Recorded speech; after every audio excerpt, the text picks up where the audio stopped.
this physical portion is about the accounting. The Israelites, Moses accounts to the Israelites everything that he has used in the building of the tabernacle. And they count. The Zohar in this week's portion asks a question, we've mentioned this in years past.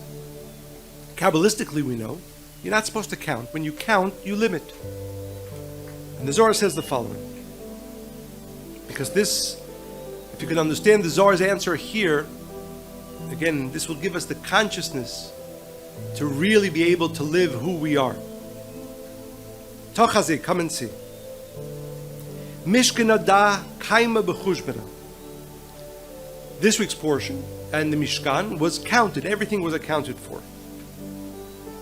But it needed, we needed Moses' light to make sure that the counting does not limit the blessings. And usually when things are counted, they do not have light or blessing. But so what did Moses do to make sure that this physical creation that was counted, that usually should be limited with blessings, was able to be manifest as a conduit of great light? He connected it, it says, to the supernal Mishkan, to the supernal source. Why is it, the Zohar says, that when we count things, we limit them? And we know counting isn't just physically, okay, you have money, you count 1, 2, 3, 4, but it's a consciousness. A consciousness that says, I have accomplished, I have created. And when we have that consciousness, we are literally detaching it from its source, because and whether the ego is subconsciously telling us or we're actively saying it, but usually it's just the subconscious ego that says, I have created, I have manifested. When a person has that consciousness, what he or she does is that literally you are taking that blessing and detaching it from its source, from the light of the Creator. When you detach anything from its source, of course, it starts losing its blessing. We know, we often use the example. A fruit while it's on the tree continues to grow, but once you detach the fruit from the tree, it starts, if you don't eat it in a few days, it'll become rotten, it'll become spoiled. Because anything detached from a source cannot be filled with life. So, in years past, we touched upon this point that the consciousness that we need to live with is always keeping our blessings connected to their source. So that the ego that says, I have done and I have accomplished, that ego separates it from the light of the Creator. And even if you are able to maintain the physical thing, it's no longer filled with blessings. It's no longer connected to its source. That's one level. But on this Shabbat, I'd like to go a little bit deeper into this concept. There's a very beautiful, and that's hopefully, if there's one verse you remember from what we shared today, it should be this one. It says in Proverbs, Ish emunot rav brachot, a person who lives with certainty, he or she has an endless amount of blessings in their life. Ve'atz le'ashir lo yinakeh, the person who's in a rush to become wealthy, he or she will never be separated from negativity. They will always find, chas v'shalom, some level of darkness. Ish emunot rav brachot, a person who is living their lives to manifest, to accomplish, but with certainty, they will be able to manifest and experience great blessings. Ve'atz le'ashir lo yinakeh, a person who is in a rush to accomplish, he or she will never be satisfied with whatever it is, even if they accomplish. Why? And what does it mean, ish emunot, to be a person of certainty? And the Kabbalists really focus on one thing, and I know we've mentioned this in years past in different ways, but as all true teachings, this is one that you have to live. If I asked you, today in your life, there's certain things you're trying to accomplish, you're trying to do, and I give you a magic wand or a blessing, or you could accomplish it, but you want it? You say, of course. This is what I think I want, this is what I want. If you were able to make me manifest this thing that I want, that's what I want, I'd be very happy. But a Kabbalist would never say that. A Kabbalist would never say, somebody who's connected really to the light of the Creator would never say, and I'm sure again every single one of us here in London, all of our friends who are streaming, we all have things we want to accomplish. Probably one of the most, we have the merit to have many conversations with people who either are going through a challenge or want to manifest something. It's always, how do I get this done? But what if that is not for you? Right? What if that thing that you want to manifest, it could be a relationship, it could be a business thing, it could be anything in life. What if the light of your soul doesn't come from there? Honestly, I think most of us don't think about it. We say, no, but I know I want this. I want it. That's in the words of King Solomon, Atz lehashir. The person, and I know many people like this, who have a sort of a force of character. And even if they're getting the messages or the message, maybe this isn't for you. They don't care.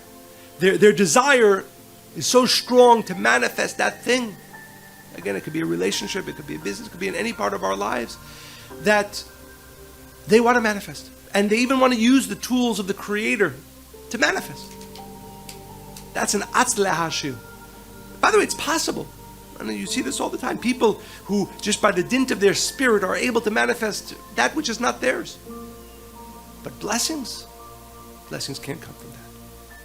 Atz lehashir lo yinakeh.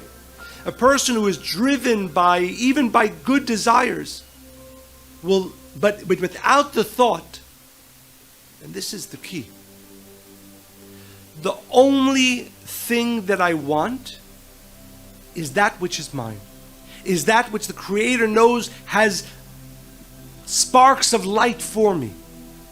Anything else, I don't want. Ish emunot rav brachot. A person who lives with certainty. But what's the certainty? Not, with certainty I'll be able to manifest this deal. With certainty I'll be able to manifest this relationship. No. The true certainty is, I only want with that which is mine. I only want that which the light of the Creator knows there's light there for me. There's this teaching from the Kabbalists, Eizehu Ashir, who is a wealthy person. Wealthy, again, it's not just with money, of course, it's in relationships, it's in life.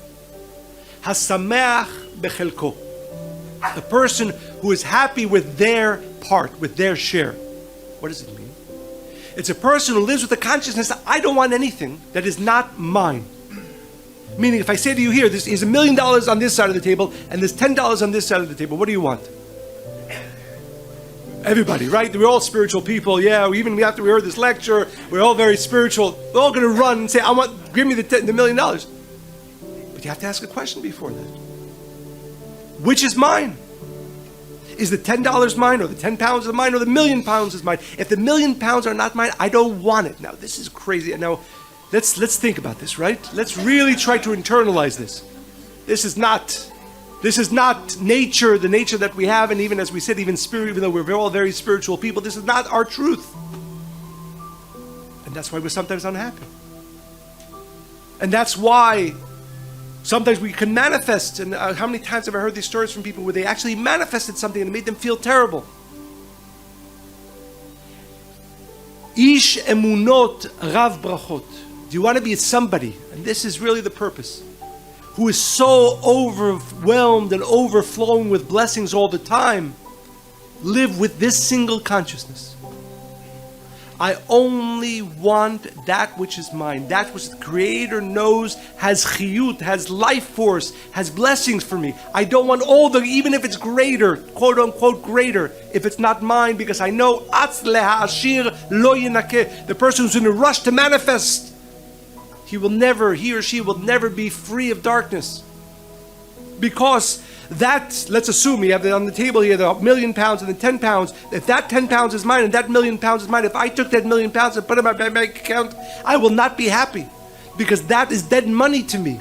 It has no energy, it has no light, it has no blessing. As a matter of fact, it'll bring darkness. Chas v'shalom, it'll bring the person in darkness. Those $10 If they're mine, if they're bechelko, if they're my share, I put them in my bank account, I'll be happy, the happiest person in the world. You will not be able to wipe the smile off my face for the next 100 years. Ish emunot rav brachot. The person who desires only that which is his or hers, that which the light of the Creator knows has light for them, and does not want anything else. Only that person can be overflowing with blessings all the time. Ve'atz le'ashir lo yenakeh. The person whose singular focus is, I want to accomplish, I want to do this, I want to manifest. That person will never be free of darkness. This is a simple but important story that really illustrates this point, because often when I share, and I hope it's clear to us, this is a concept maybe you can easily hear, but to live this, unless you're practicing this every single day, all day, never. But and what happens? Chas v'shalom, don't you want to become a person who's a rav brachot, a person who's just a wellspring of overwhelming blessings all the time? So the story is about two people, business partners. And one of them had a teacher, a spiritual teacher, and one of them was not spiritual at all. And for years, every time a business deal came, the guy who was not spiritual said, this is a great deal. On paper, it looked amazing. And the man would always go back to his spiritual teacher and say, should I do this deal? And every time the teacher said, yes, you can do it. So they do the deals, and deal after deal is more successful, more successful, more successful. And finally, the non-spiritual partner comes to his spiritual partner and says, I have found anything we've done in the past 10 years will pale in comparison to the amount of money that we're going to make in this next deal. And he shows him, he shows him the plan, he shows him, it's true. You can't miss opportunity to make more money than they have made in the past 10 years combined and more. So the spiritual man says, okay, it looks great. It looks great. I have to go ask my teacher. He goes to his teacher, the teacher speaks to him about it. And this obviously not just, this true spiritual teacher who's truly connected to the light of the Creator. And he says to him, you shouldn't do the deal. Okay, he's disappointed, but he only wants what is right. So he goes back to his partner and he says, I'm sorry, I can't be a partner for you in this deal. The non-spiritual partner finds a different partner, and he makes so much money. A few months go by, and he goes back to the non-spiritual partner goes back to the spiritual partner who missed the deal of a lifetime. And he says, I have another deal for you. It's pretty good. And the spiritual partner says, I have to go ask my teacher. He says, you're going to go ask your teacher? He really messed up for you last time, didn't he? Right? I mean, you go to him, it was fine all these years that, he was letting you go ahead with me, but isn't it obvious to you that this is not somebody you should be asking business advice from? So he says to his friend, you don't understand. All these years you thought, even though you didn't believe in my teacher, you didn't believe in spirituality, that I was going to my teacher to find out whether the deal is going to work out, and this happens all the time. It was going to be, am I going to make money off this deal or not make money off this deal? And that's your mistake. I was never asking my teacher whether the deal was going to work. I was asking my teacher whether this deal was for me. Because I don't want $1 million if it's not mine, and I want the $10 if it is. Ish emunot rav brachot. Why? And there's a teaching from the Kabbalists, and this again is if there's something that I try to keep in mind, I strongly recommend, if you want to live a life of blessings all the time. Shekol ma'asav nimshachim achar chiyut Hashem yitbarach. To be a person who all of his or her actions are driven by the desire to be connected to the light of the Creator. I just want to go where the light is, where my light is. Shekol ma'asav nimshachim achar chiyut Hashem yitbarach. I just want to go where my light is. Why? Because I know it doesn't matter whether this works or doesn't work, whether it makes a lot or it makes a little. Ezehu ashir. If I want to be truly wealthy in life, which means what? Ish brachot. I don't care. We've all unfortunately met many people with this, very unhappy with that, happy. We know that we call it an illusion, even though, but right, as Einstein would call it, a persistent illusion. What I want to be, and this is really the teaching of the Shabbat, I want to be an ish brachot, ish emunot rav brachot. I want to be somebody from the moment I wake up in the morning, I just feel the blessings overwhelming, more and more and more blessings. There's only one path to that. That my life is truly driven with a singular focus. Achar chiyuto yitbarach. Wherever the light, my light is, that's all that I want, and I want nothing else that is not my light. You know, as I said, we wake up in the morning and we have plans and we have ideas, and this is the paradox of life, because we know in Kabbalah we teach you have to have great desire, but it has to be, you have to be able to jump to the other side, which is, I don't want anything to manifest that is not my light.